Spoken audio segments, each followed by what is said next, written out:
We are live. Hello, Bob. Thanks for having me. I'm on the spot. Is there anything you want? Well, I suppose you've got to do your introduction, haven't you? Yeah, I'm sort of trying to get a documentary going and I need people to submit things. Okay. Yes. And this will be, by the way. Uh, I want this to be downloaded by people, Okay. and it's going to be a free download for lunatic asylums. I've arranged that, so they're going to be able to see this for free. Well, I just want to talk about what do you want to talk about today, really, as me Yeah. being an actor. Okay. Have you been on your meds today, or are you up, or are you down, or you? No, I'm very up. I'm very up because I've been working with some fantastic people, Bob. Okay. Yes, I've been working. For instance, I once almost worked with somebody who knew Michael Caine, and I just want to say about Michael Caine that he was absolutely heroic. For instance, he always stood on the very spot which the camera was filming. He was always in front of the camera, which I think... Even if it had no film in it, he was. I know. He was dedicated to his work, wasn't Well, he? he deserves what he gets. He always stood in front of the camera, and I think that's a great achievement for an actor. And who else? What other famous actors have I worked with? John Gielgud. Now there's one. Lovey. Yes, a real lovey. Yes, gosh. I mean, he didn't sound macho like me.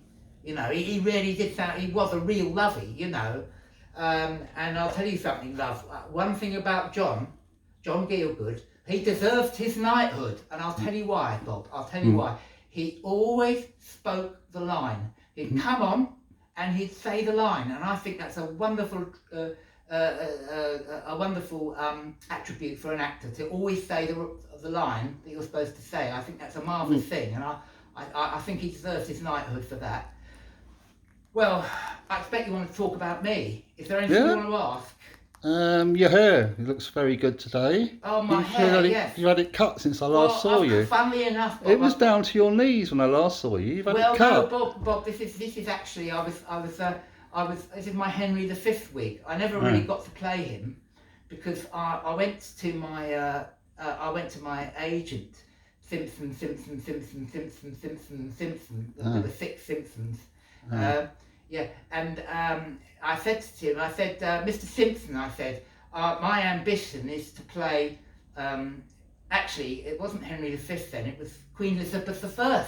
I said, I've got a deep running urge to play either Elizabeth I or Edward the Confessor. And he said, well, there could be a slight problem with that. And I said, what? Then he said, your hair. You know, he said, your hair it's dreadful. And I said, well, thank you for your honesty, but this is my real hair. Because when I was young, Bob, I had my hair cut and I had a wig made out of it. So I can always say, this is my real hair. So I said to him, I said, my real hair? I said, I can do it. I said, what are you talking about? I said, this is what I'm going to go on with. He said, well, look, he said, there's another problem. I said, what? He goes, you can't pronounce your S's. I said, what do you mean I can't pronounce my S's? Of course I can pronounce my S's. He said, no, well, look, the only thing I can offer you, he said, I'm going to cut you through the bullshit. But he said, yeah, I can give you a pantomime in Chepstow. I said, I want Edward the Confessor at the Adelphi. He said, no, it's going to be a pantomime in Chepstow or nothing. You're out of here. So I said, all right, I'll take the pantomime. And you know what it was? It was, I had to play the rear end of a pantomime horse. Can you imagine? Yeah. I can. Yes. So I got some reviews in the press. I think you've got 1 or 2 of them about my pantomime horse. Did you send them via email? I did. You've seen the review I got of the rear end of a pantomime horse? I've had people here that have had the same job, funny enough. Yeah, what was their complaint? They couldn't see where they were going, was one. Yes. And... Well, I mean, somebody described me as an arse licker. I said, no, I'm not an arse licker. I am doing still an acting job, but to be truthful, of course, after a long run, you do get tired, you know. So I said, I don't want. I went back to the agent, Simpson, and I said to him, I looked at him right in the eye, and I said, I don't want to play a rear end of a pantomime horse anymore. I want to play I want to play the front end. And he said, well, you can't. And I said, well, look, it's not fair.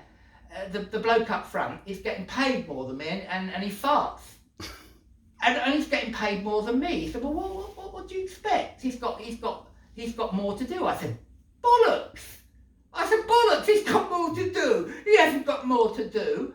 But anyway, to cut a long story short, Bob, Yeah. I did work my way up through many, many runs. It was a long run, I tell you. I spent Where were you? What part of the country? on the toilet. Oh no, the run. I thought you yeah. meant the run of the pantomime. I actually got the runs from doing such a long run. At the pantomime. That's right. And I said, I don't want to do. I said, I want to. I said, I've been doing a run. I've been doing a run long enough. I said, I want to be at the front end. And I said, you've got to fight for what you get.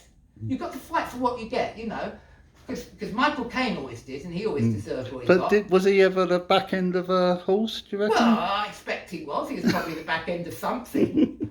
And anyway, I had to. So finally, I got to be the front end. To cut a long story short, it's a happy ending, Bob. I got to be the front end of the. And do you know, I stood on the right spot, and just like John Gielgud, I delivered the line, and I deserve an Oscar for that. But you didn't stand on the right spot, though, did you? Yes, I did. No, and I you delivered did. my line. And No, you couldn't. Was. You couldn't see where you were going.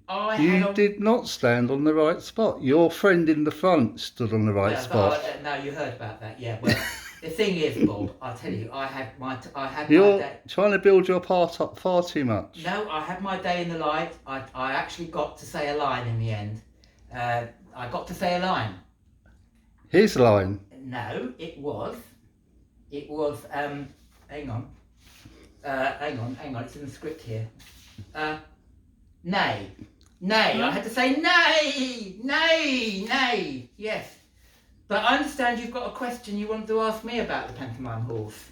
That's I noticed you writing down a question at the beginning there. I was just trying to think.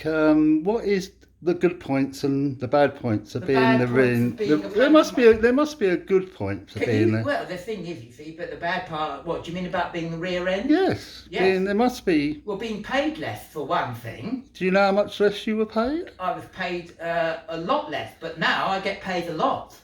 Okay. Are you the front end now? I'm now the front end, and I get paid a lot. Have you got a nice woman behind you, or is it a man? Well. There's only one problem. No, it doesn't really matter, Bob. You don't bring sex into it. If I was the front end of a pantomime horse, I'd rather have a woman behind me than a man, because I'm heterosexual. Well, I understand what you're saying there. Well, I've got a very good up and coming young man who's now up behind me when I do it, and I'm still, as you can gather, playing the pantomime horse. And I'm now pleased to say I'm getting paid a lot more. Right. I get the trouble is I get paid in oatmeal, tons of it.